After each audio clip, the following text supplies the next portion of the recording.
सर्दियों का रामबाण रेसिपी। दोस्तों, सर्दी में एक चम्मच च्यवनप्राश रोज खाएंगे तो शरीर को गर्म रखता है और बहुत सारी बीमारियों से बचाव करता है। मार्केट में बहुत च्यवनप्राश अवेलेबल है और खरीद कर भी खाते ही होंगे, लेकिन आज हम आंवला च्यवनप्राश घर में ही बनाएंगे, जो कि किचन के ही सामान से बनकर रेडी हो जाती है। बहुत ही स्वादिष्ट और सेहत से भरपूर भी होता है। तो चलिए बनाना शुरू करते हैं। आंवला च्यवनप्राश बनाने के लिए दोस्तों यहाँ पे हम सबसे पहले 1 केजी आंवला ले आए हैं मार्केट से। उसके बाद दोस्तों आंवला का क्वालिटी एक बड़ा भी मिलता है और एक छोटा, तो ये बड़ा वाला है और आप फ्रेश ले लीजिएगा। इसमें ना कोई दाग धब्बा ना हो, एकदम बिल्कुल क्लीन होना चाहिए। जैसा ये देख रहे हैं ना, थोड़ा बहुत दाग धब्बा है, लेकिन बहुत में दाग धब्बा रहता है ना, थोड़ा सा वो है ना, मतलब ख़राब भी दिखता है, तो वो नहीं लीजिएगा, मतलब फ्रेश वाला लीजिएगा। तो यहाँ पे हम एक छन्नी रख दिए हैं। जैसे आप मोमोज बनाते हैं ना स्टीम करके, वैसे ही नीचे एक बर्तन ले लेना, उसमें 2 गिलास पानी डाल दीजिएगा। पानी में उबाल आ जाएगा, इसके ऊपर एक छन्नी रख दीजिएगा। छन्नी में है ना आंवला को डाल दीजिएगा। आप कढ़ाई में पानी डालकर उसमें आंवला डालकर स्टीम बिल्कुल नहीं कीजिएगा, नहीं तो फिर आंवला का है ना सारा विटामिन सी है ना निकल जाएगा। इसीलिए जैसे मैं कर रही हूँ ना, बिल्कुल ऐसे ही स्टीम कीजिएगा। तो इनको हम ढक कर है ना 10 मिनट के लिए या 15 मिनट के लिए इनको हम पका लेते हैं। तो इधर आंवला कुक हो रहा है और इधर हम है ना आपको आंवला च्यवनप्राश बनाने में क्या क्या लगता है तो सारा मैं सामग्री आपको दिखाऊंगी। तो यहाँ पे दोस्तों इतना इकट्ठा कर लेना है और क्या क्या लेना है मैं वो भी आप सबको दिखाऊंगी। तो ये खजूर है, तो खजूर को है ना 1 गिलास पानी में है, 1 कटोरी में पानी ले लीजिएगा। इसमें खजूर डालकर 10-15 मिनट के लिए ना फूलने छोड़ दीजिएगा। इससे क्या होगा ना, इसका बीज भी आसानी से निकल जाएगा और मिक्सी में है ना ये आराम से पिसा भी जाएगा, क्योंकि इनको हम पीसेंगे।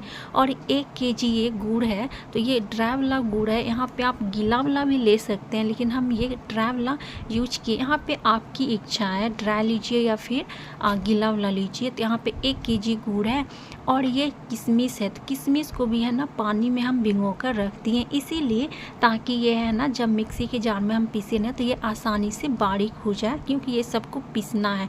और यहाँ पे हम गरम मसाला सब ले लिए हैं। तो ये खड़ा गरम मसाला है जो कि च्यवनप्राश में लगता है। तो यहाँ पे हम खड़ा गरम मसाला लिए हैं, यानी 6-7 टुकड़ा। और ये है सौंफ और जीरा है 1 चम्मच, और ये अदरक का टुकड़ा है। 1 अदरक हम ले लिए थे बड़ा सा, इनको हम छील कर धोकर काट लिए हैं। और यहाँ पे हम तुलसी लिए हैं 1 मुट्ठी। तो तुलसी तो सबके घर में होता है, तुलसी ले लीजिएगा। उसके बाद 2-3 तेज़पत्ता ले लिए हैं। उसके बाद यहाँ पे है ना काली मिर्च है, तो यहाँ पे 1 चम्मच काली मिर्च ले लिया। और ये खड़ा गरम मसाला है, जैसे इसमें बड़ी इलायची, छोटी इलायची, लौंग, ये सब हम डाल दिए हैं। तो दोस्तों आप आंवला च्यवनप्राश बनाते हैं ना, तो इतना सामान आप पहले इकट्ठा कर लीजिएगा। और ये सब है ना किचन में ही ये सब रहता है, क्योंकि ये सब हम लोग है ना यूज करते रहते हैं। बिल्कुल मार्केट से मंगाने का कोई ज़रूरी नहीं है, बस आंवला गुड़ है ना मार्केट से ले आइए। उसके बाद ये सब तो रहता ही है, क्योंकि हम लोग ये सब यूज करते रहते हैं। ज़्यादा झंझट भी नहीं है, घर के सामान से ही बन जाता है। अब ये आंवला को हम चेक किए ना, तो ये बिल्कुल पक गया है। तो इधर ये आंवला को हम है ना ठंडा होने के लिए रख देते हैं। ये जब तक ठंडा हो रहा है तब तक इधर हम है ना गरम मसाला सब जो है ना तवे पे भूंज लेते हैं। तो ये जितना भी हम आपको दिखाए थे ना, सबको तवा पे डाल देना है। थोड़ी देर के लिए धीमी आंच पे इनको पका लीजिएगा। इनका कच्चापन चला जाए तब तक इनको भूंजना है, इनसे अच्छी खुशबू आने लगे। और गैस का फ्लेम धीमी रखिएगा। तो ये हो गया था, तो इनको हम मसाला को है ना ठंडा होने देते हैं।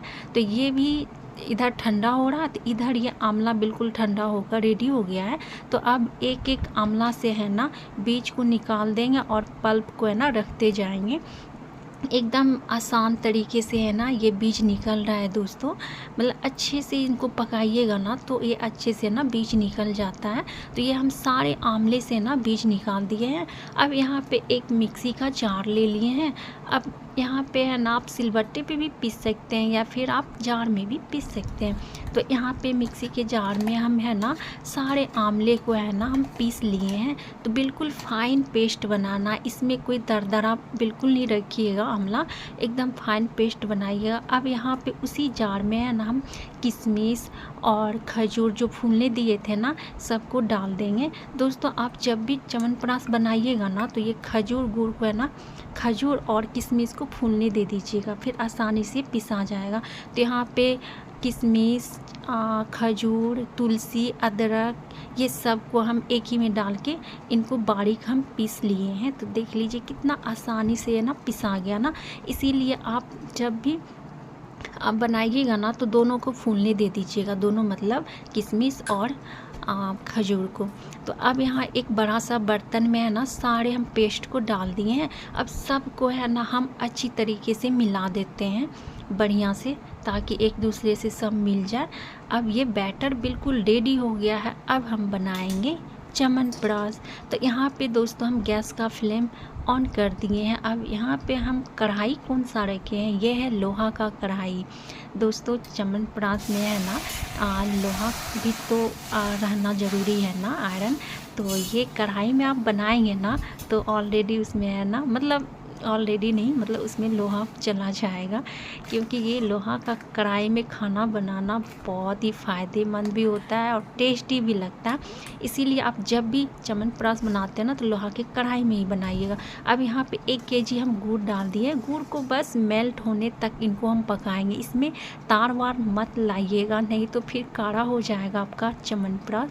तो यहाँ पे गुड़ है ना बिल्कुल मेल्ट हो गया था। तो अब यहाँ पे जो हम बनाए थे ना अभी पेस्ट सारे सब इसमें हम डाल देंगे। तो कितना लग रहा है ना, गैस का फ्लेम ऑन मतलब पूरा हाई करके इनको पकाएंगे। तो सबसे पहले हम यहाँ पे एंटीबायोटिक डाल देते हैं, यानी हल्दी। ये ज़रूरी है डालना, जो जो मैं डाली हूँ ना सब डालिएगा, सब ज़रूरी है। और यही सब च्यवनप्राश में लगता है। जो आप मार्केट से मंगा कर खाते हैं ना तो उसमें ना आंवला का मात्रा कम रहता है, लेकिन आप घर में बनाकर खाएंगे ना एकदम होममेड मेरे तरीके से बहुत टेस्टी लगेगा आंवला च्यवनप्राश। और ये जो अभी हम पाउडर डाले हैं ना ये वही है जो हम खड़ा गरम मसाला सब पीसे थे। तो यहाँ पे ये डाल दिए हैं और गैस का फ्लेम हाई करके ही इनको चलाते जाइएगा। तो कम से कम 2 घंटा लगा था दोस्तों इनको है ना पकाते पकाते, मतलब पानी सूखते जाएगा और ये कम होते जाएगा। उस समय कितना लग रहा था ना, अभी देख लीजिए कितना कम हो गया ना। तो ये छोड़ कर कहीं भागिएगा मत, इनको है ना चलाते जाइएगा और गैस का फ्लेम है ना हाई ही रखिएगा। तो यहाँ पे ये हो गया, इनको हम ऑफ़ कर देते हैं। अब इनको 1 घंटा के लिए हम ठंडा होने के लिए छोड़ देते हैं। जब ये ठंडा हो जाएगा ना तो ये थोड़ा कड़ा हो जाएगा, कड़ा मतलब पूरा टाइट हो जाएगा। अभी थोड़ा सा लूज लग रहा है ना क्योंकि ये गर्म है। तो थोड़ा इनको हम ठंडा कर लेते हैं और इतना ज़्यादा टेस्टी बना है ना दोस्तों, देख लीजिए ये ठंडा हो गया है। तो थोड़ा पहले से अभी थोड़ा टाइट हो गया है ना, जैसे आप मार्केट से च्यवनप्राश खरीद कर लाते हैं है ना, बिल्कुल वैसा ही लग रहा है ना।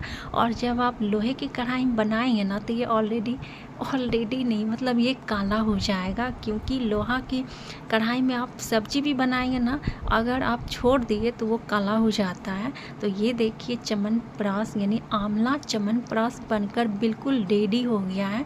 तो कोई कहेगा कि ये मार्केट वाला च्यवनप्राश नहीं है, एकदम क्या बोले दोस्तों होममेड एकदम ओरिजिनल आंवला च्यवनप्राश बनकर रेडी हो गया है। तो दोस्तों अभी सर्दी का मौसम है तो आप लोग भी है ना मेरे तरीके से आंवला च्यवनप्राश बनाकर ज़रूर खाइएगा। और सुबह है ना 1 चम्मच डेली सुबह में 1 चम्मच खा लीजिएगा और रात में है ना दूध में 1 चम्मच डालकर दूध के साथ खा लीजिएगा। बहुत ही ज़्यादा फ़ायदा करता है शरीर के लिए और ये गर्म होता है, तो ठंडी में खाइएगा ना पूरा बॉडी गर्म रहेगा। और बूढ़े बड़े बच्चे सबको ये ज़रूरी होता है। तो आप लोग भी है ना नहीं, इसमें मेहनत है, बिल्कुल आसान तरीके से कम ही सामान में है ना बनकर रेडी हो जाता है। आंवला भी बहुत मिल रहा है, तो आप लोग भी है ना मेरे तरीके से बनाकर ज़रूर खाइएगा। और ये च्यवनप्राश का डब्बा है, जब आप मार्केट से ख़रीद कर लाते तो ऐसा ही डब्बा रहता है ना, तो इसी में ये है ना च्यवनप्राश डालकर आप इसको स्टोर करके पूरा ठंडी है ना रख सकते हैं। और डेली 1 चम्मच निकाल कर ज़रूर खाइएगा। तो कैसी लगी दोस्तों आप सबको ये रेसिपी? अच्छी लगी तो वीडियो को लाइक शेयर कमेंट और सब्सक्राइब कीजिएगा। अगर थोड़ा सा भी अच्छा लगा ना आंवला च्यवनप्राश तो आप लोग ज़रूर ट्राई कीजिएगा और एक कमेंट प्यारा सा ज़रूर कर दीजिएगा और लाइक ज़रूर कीजिएगा। और सर्दी में है ना मेरे तरीके से ये आंवला च्यवनप्राश बनाकर ज़रूर खाइएगा। और बहुत ही ज़्यादा स्वादिष्ट बना था दोस्तों, बिल्कुल मार्केट के जैसे, मार्केट से भी ज़्यादा अच्छा लग रहा था। ठंडी में है ना हम बनाते रहते ये रेसिपी। तो मिलती हूँ अगली वीडियो में, तब तक के लिए बाय बाय।